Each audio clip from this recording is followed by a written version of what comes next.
Welcome to our channel. Today we how to backup WhatsApp to a new iPhone after migration. Complete guide step by step clearly. Begin by ensuring your new iPhone is set up and connected to Wi-Fi. Open the App Store on your new iPhone. Search for WhatsApp and download the latest version of the app. Once installed, open WhatsApp on your new device. You will be prompted to enter your phone number.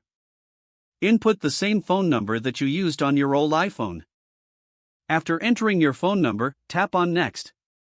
WhatsApp will send you a verification code via SMS. Check your messages for the code and enter it into WhatsApp. Once verified, WhatsApp will search for any available backups. If you have previously backed up your chats using iCloud, a prompt will appear. Tap on Restore Chat History to begin the restoration process. Your chats, media, and settings will start to restore from your iCloud backup. Wait for the process to complete.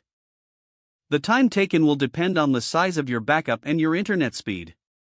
After restoration, you can set up your profile by entering your name and profile picture. Once you've completed your profile setup, tap on Next. You can now access your restored WhatsApp messages on your new iPhone. If you have additional settings to configure, take the time to adjust them according to your preferences. And that's it. You have successfully backed up and restored WhatsApp on your new iPhone. If the page does not load, refresh the browser or try again in a private or incognito window.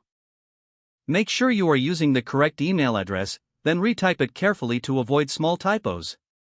If your password is not accepted, use the reset option and create a new strong password you can remember. Check your spam folder for verification or security emails, then complete any requested confirmation steps.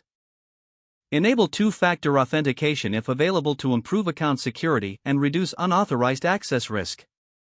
After signing in, review your profile details so your contact information and settings are accurate and current. If you see an error message, note it down and try again after restarting your device and internet connection. Log out when you finish, especially on shared devices, to keep your account and payment information secure. If the page does not load, refresh the browser or try again in a private or incognito window. Don't forget to like this video and subscribe to our channel for more step-by-step tech guides.